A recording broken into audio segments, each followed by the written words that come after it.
Hi, I'm Terry Jones of Monty Python, and this is Portal lxjovem. Nenhum rapaz queria casar com ela, porque a rapariga era egoísta e só pensava em si próprio. Do you enjoy Lisbon? Yeah, well, I only arrived yesterday afternoon, so I've been able to walk around the streets and the shining streets of Lisbon. It's a beautiful city, and I've had some very nice meals here, and I like the Vino Verde. Quatro cavalos negros e conduzida pelo diabo, soltava estrondosas gargalhadas. What was it like for you to see your tales put to music like this? Well, actually, it was jolly exciting. I'm not. It sounds like I'm just sort of being show busy and saying that, but it really was exciting because I met Luis Tinoco, who's the composer, before Christmas, and he proposed setting some of my stories to music. I couldn't imagine what he was going to do, so I said yes, all right, but I had no idea how it would turn out. And I saw the rehearsal yesterday, for that was the first time I'd seen anything, and I always thought it was electrifying. I think Louis' music it's very visceral. It sort of pulls your stomach, and it's kind of exciting, and I thought it made the stories into something totally different. Ia cantando a ver se distraía. Stories being in Portuguese, could you understand the rhythm?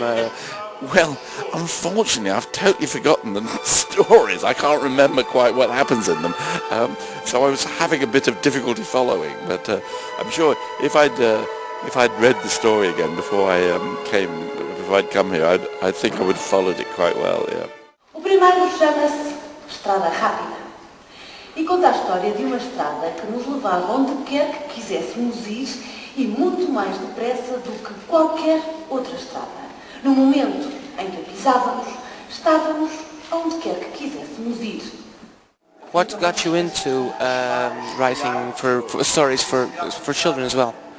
Well, I started writing stories for children when my daughter was 5, and I thought, I'll read her some fairy tales, because I always liked the idea of fairy tales. So I bought a book of the Brothers Grimm's fairy tales, the German ones, and I started reading them to my daughter when she was going to bed, and I was reading Snow White, and at the end of the Grimm Brothers' Snow White, the wicked stepmother is punished by being made to put on these red-hot iron slippers and dance until she falls down dead. You know, I thought, I can't read. My 5-year-old daughter's meant to go to sleep thinking, I'm so glad they tortured that old woman to death. I thought, I can't read this. So the next morning, I decided I'd try my hand at writing my own fairy tales, and I spent a month writing them, and came up with a book of fairy tales. So that was my first attempt at writing children's stories. Yeah. Agradava-lhes tanta ideia de irem para qualquer lado, frequentemente entravam na estrada antes de terem decidido de facto para onde é que queriam ir. Wicked witches, like in Snow White, so terrifying wicked witches, right? So, I don't know. Oh, you can have lots of, I think you can have lots of terrifying monsters and wicked witches and things like that. It's just I don't really, call me old-fashioned, but I don't really like condoning torture. I realise I'm not being rather fashionable. And I'm sure Dick Cheney and Rumsfeld and Bush think I'm a wimp. But I Probably a flip-flopper according to their logic, but you know. Exactly, yes. But personally, I think I was brought up to think that torturing other human beings is a bad thing. I'm against it. No momento seguinte, a paisagem acelerava como se fôssemos num cavalo de galope. E mal dávamos por nós, havia apenas uma mancha de cada lado, enquanto o vento desaparecia rápido. Besides this, what have you been doing lately? Just this last year, I spent mainly doing a TV documentary series for BBC Two called Terry Jones's Barbarians. So there's 4 one-hour films. The first is about the Celts. The second film is about the Germans and the Goths and the Dacians, whom most people haven't heard of because the Romans wiped them out. So Trajan's Column in Rome is one of the only monuments in the world to an act of genocide, because it actually, all the pictures on Trajan's Column depict the eradication of the Dacians. O segundo conto chama-se Três Pingos de Chuva. É uma história sobre três pingos muito, mesmo muito vaidosos, que ao caírem do céu iam discutindo as suas virtudes.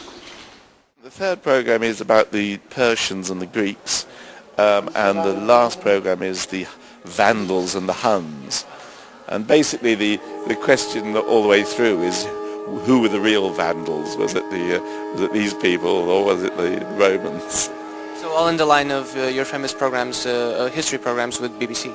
Yeah, it's another one of those really, and we just finished that end of January really, and I'm now working on a book of stories that I'm halfway through, and I'd really like to just, I shouldn't be here, I ought to be at home writing instead of ligging off, that means having a good time somewhere in Lisboa. But anyway, I'm going home on Saturday. Tu és, na verdade, belo pingo de chuva, respondeu o segundo. Mas não tens, nem de perto, nem de longe, uma forma tão bonita como eu. Lots of traveling because of the programs as well, right? Yeah, we did a lot of travelling last year. We were in Iran, which was great. Had a great time in Iran. In Iraq, and that was great too. We thought we'd miss Iraq out. We should have gone, but give it a second thought. yeah.